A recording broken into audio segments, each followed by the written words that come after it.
Assalamu alaikum, my dear students. Uh, Today I will be discussing about phases of the moon. Phases of the moon के बारे में हम कुछ जानने की कोशिश करेंगे आज। पिछले वीडियो में हमने पढ़ा था कि मून के तरह तरह के फेजेस होते हैं। हम एक रात को एक चांद देखते हैं, दूसरा रात को दूसरा चांद देखते हैं। कभी हम फुल जो है चांद देखते हैं, कभी आधा देखते हैं, तो कभी आधे से कम। ठीक है, तो इस तरह से हम इसके उसके फेजेस देखते हैं। यहाँ पे इमेज में जो आप यहाँ पे देख रहे हो ये फेजेस है मून के। तो इस तरह से हमने ये पढ़ा था कि जब हमें फुल मून दिखता है तो उसको हम फुल मून कहते हैं, और जब आधी से कम मून दिखे, ठीक है ना, उसको हम क्रीसेंट मून कहते हैं। जो आप यहाँ पे देख रहे हैं, this one is crescent moon. ठीक है, और ये वाली जो मून है, दिस इज़ हाफ मून। ये हाफ मून है, और ये भी एक हाफ मून है, और ये भी एक जो है क्रीसेंट है। And this one is full moon. ये फुल मून है, क्योंकि ये जो है एक हमें फुल दिख रही है, और ये भी फुल मून है। तो किस तरह से ये फेजेस बनते हैं इस मून के, आइए हम इसको जानने की कोशिश करते हैं कि ये फेजेस ऑफ द मून किस तरह से अपीयर होते हैं, किस तरह से बन जाते हैं। फेजेस ऑफ द मून को हम इस एनिमेशन से समझने की कोशिश करते हैं। तो इस एनिमेशन की तरफ आपने बहुत ध्यान रखना है। ये जो इसके हाथ में है, ये आप मान लीजिए ये मून है, ठीक है ना, ये जो इस वुमन के हाथ में है। और ये जो आप देख रहे हो, दिस इज़ सन, ये सन है। ओके, एंड अर्थ को आप मान लो, इसके हेड को जो है आप इसे अर्थ मान लो। ठीक है, तो यहाँ पे वुमेन्स हेड अर्थ इंडिकेट करता है, और इसके हाथ में जो इंस्ट्रूमेंट है ये मून शो करता है, और ये वाला जो है ये मान लो आप ये जो है सन इंडिकेट कर रहा है। और यहाँ से लाइट आती है सन से, ठीक है, लाइट से सन से लाइट आती है, और ये जो मून है ये रिवॉल्व कर रही है इस हेड के अराउंड, इस हेड के अराउंड, यानी कि अर्थ के अराउंड ये रिवॉल्व कर रही है। ठीक है, तो अर्थ के अराउंड जब ये रिवॉल्व करेगी, यहाँ पे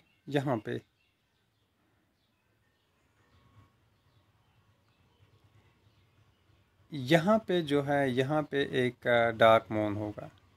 ठीक है ना, यानी कि यहाँ से जो है न्यू मून शुरू होगा, यहाँ से, ठीक है ना, न्यू मून शुरू होगा।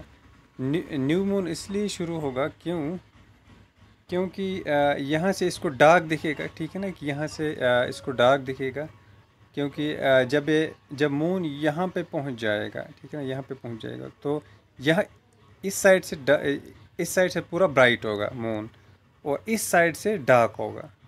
ठीक है ना, ये देखिए इस साइड से डार्क होगा। तो जब ये कंटिन्यूसली मून मूव कर रहा है, कंटिन्यूसली मून जो है मूव कर रहा है, तो इस साइड से जो है मून कम्प्लीटली फुल दिखेगा। यहाँ पे आप 90 डिग्री ले लो, यहाँ पे मून कम्प्लीटली फुल दिखेगा, क्योंकि इस सन का जो है सन की लाइट यहाँ पे फुल पड़ती है, ठीक है ना, मून पे। आप देख लीजिए ये वाला यहाँ पे फुल होगा, ठीक है, और यहाँ पे मून जो है कम्प्लीटली डार्क होगा। यानी कि जब आप यहाँ पे 90 डिग्री लेते हो, तो यहाँ पे मून जो है कम्प्लीटली डार्क होगा, क्योंकि डार्क साइड इस वुमन को दिख रहा है। ये जो हेड है, या इस हेड को आप अर्थ मान लो, ठीक है ना। तो जब मून यहाँ पे होगा, यहाँ से कम्प्लीटली डार्क साइड दिखेगा। एक साइड से मून ब्राइट होगा, ठीक है ना, लेकिन हमारे साइड से मून डार्क दिखेगा, और दूसरी साइड से मून जो है ब्राइट होगा। और यहाँ पे भी ऐसा ही है, एक साइड से ब्राइट होगा और दूसरा साइड से डार्क होगा, लेकिन यहाँ पे हमें जो है मून ब्राइट दिखेगा, यानी कि फुल मून दिखेगा, यहाँ पे फुल मून दिखेगा और दूसरी साइड से मून ब्राइट है। तो जो जो ये मून जो है रिवॉल्व करता जाएगा, अ, इसी तरीके से यहाँ पे मून पे लाइट पड़ती जाएगी। इस तरह से हमारे जो मून है ये बिल्कुल अलग अलग दिखती है, बेस्ड ऑन कितनी लाइट इस पे पड़ती है, किस हिस्से पर इस पर लाइट पड़ती है।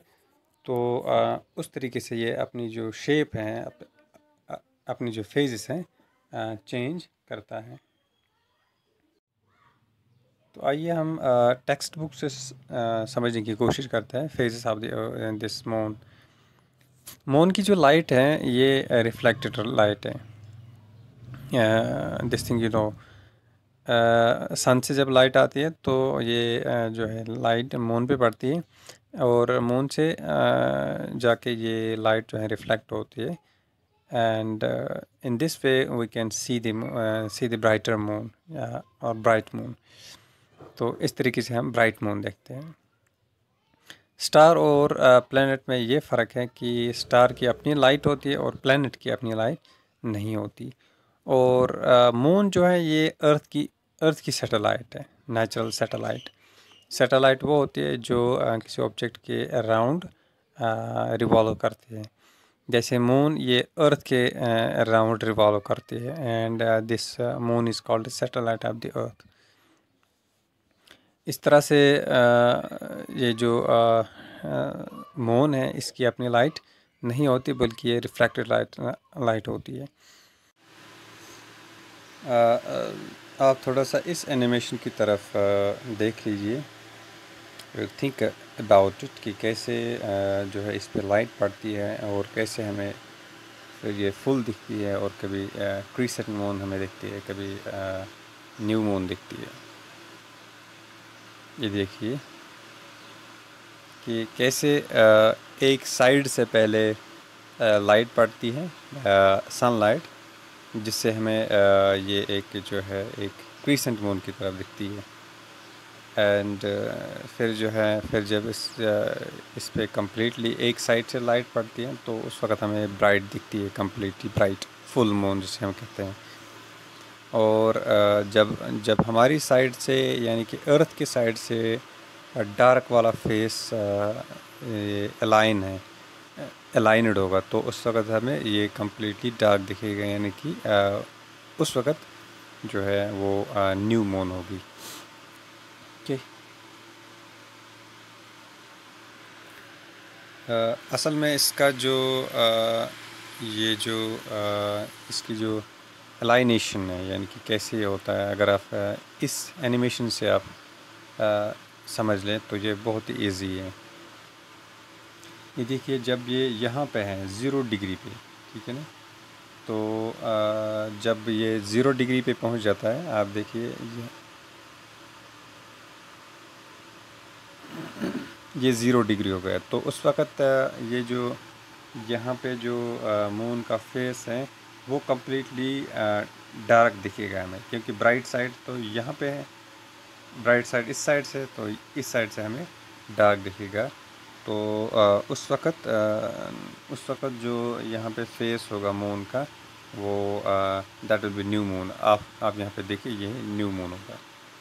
ओके, तो जो ये मून जो है यहाँ पे रोटेट करना शुरू हो जाएगा, तो मून से या सन से यहाँ से जो है हमें थोड़ा सा ये जो है इस पे मून जो है ब्राइट दिखेगी, क्योंकि हम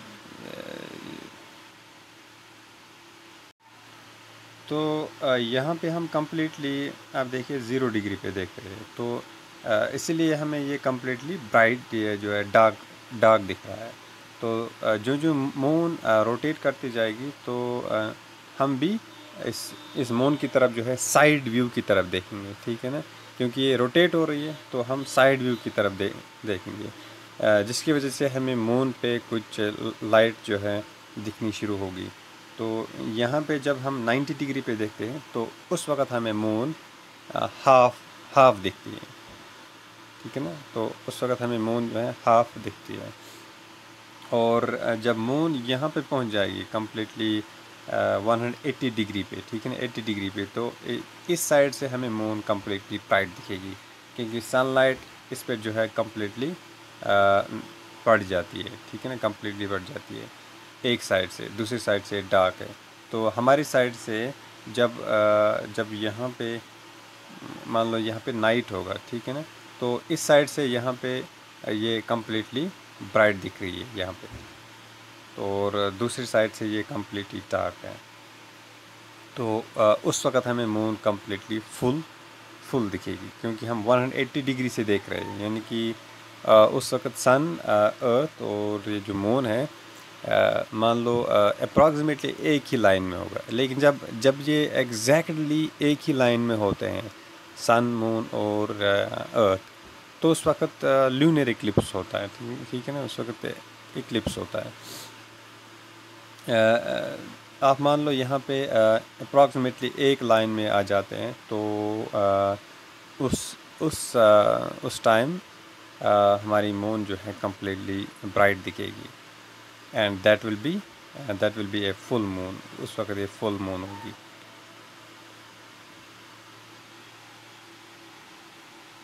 Let's now talk about moon surface. Okay? The moon surface. Moon की सरफेस कैसी है? तो मून की जो सरफेस है ये बंजर है, यानी कि वहाँ पे हम कुछ नहीं उगा सकते, ओके। और इसमें जो है, इसमें छोटे छोटे होल्स हैं, छोटे भी हैं और बड़े भी हैं। दैट होल्स आर कॉल्ड क्रैटर्स, उनको हम क्रैटर्स कहते हैं। जैसे यहाँ पे आपको दिख रहा है, इनको हम क्रैटर्स कहते हैं, ठीक है ना, इनको हम कहते हैं क्रैटर्स। तो इस पे माउंटेन्स भी हैं, स्टीप माउंटेन्स, एंड छोटे छोटे माउंटेन्स भी हैं, बड़े बड़े माउंटेन्स भी हैं। जहाँ पे जिस तरीके से अर्थ पे बड़े बड़े माउंटेन्स हैं और छोटे छोटे हैं, तो इसी तरह से मून पे भी बड़े माउंटेन्स भी हैं और छोटे माउंटेन्स भी हैं। तो मून पे कोई एटमॉस्फेयर नहीं है, okay. The moon has no atmosphere, it has no water. ना इस पे एटमॉस्फेयर है, ना इस पे कोई वाटर है। तो वहाँ पे कोई लाइफ एग्जिस्ट नहीं कर सकती, क्योंकि एटमॉस्फेयर के बगैर हम रह ही नहीं सकते, ना हम वाटर के बगैर रह सकते हैं। So there is no life possible on the moon, okay. तो वहाँ पे हम साउंड भी नहीं सुन सकते, क्योंकि हमने पढ़ रखा है कि साउंड जो है एक मीडियम में ट्रैवल करता है। तो जब वहाँ पे कोई मीडियम है ही नहीं, वहाँ पे एटमॉस्फेयर है ही नहीं, एयर वहाँ पे है ही नहीं, तो वैक्यूम में साउंड ट्रैवल नहीं कर सकता है। एंड ग्रेविटी भी वहाँ पे कितनी है, यहाँ पे अगर वहाँ पे 1/6 ऑफ ग्रेविटी ऑफ अर्थ, यानी कि अगर आप ग्रेविटी ऑफ अर्थ ले लो, तो 6 टाइम्स वहाँ पे ग्रेविटी ऑफ मून जो है कम है अर्थ से, कि the gravity of the moon is 6 times less than earth. तो वहाँ पे हम अच्छी तरीके से चल भी नहीं सकते, और तो वहाँ पे लाइफ जो है इम्पॉसिबल है, वहाँ पे लाइफ नामुमकिन है। एंड जो पहला इंसान था, the first man which who landed on the moon was Neil Armstrong. तो ये आपने सुन रखा है, काफ़ी फेमस नाम है कि नील आर्मस्ट्रॉन्ग जो है उसने पहला कदम रखा है मून पे। The first man to step on the moon was Neil Armstrong, और उसके he was followed by Edwin Aldrin। तो एडविन एल्ड्रिन भी उसके साथ था। तो उसने दूसरा जो है फिर लैंड किया मून पे, यानी कि पहला स्टेप, पहला फुट जो है वो नील आर्मस्ट्रॉन्ग का था। उसके बाद एडविन एल्ड्रिन का जो है फुट था जो लैंड हुआ है मून पे।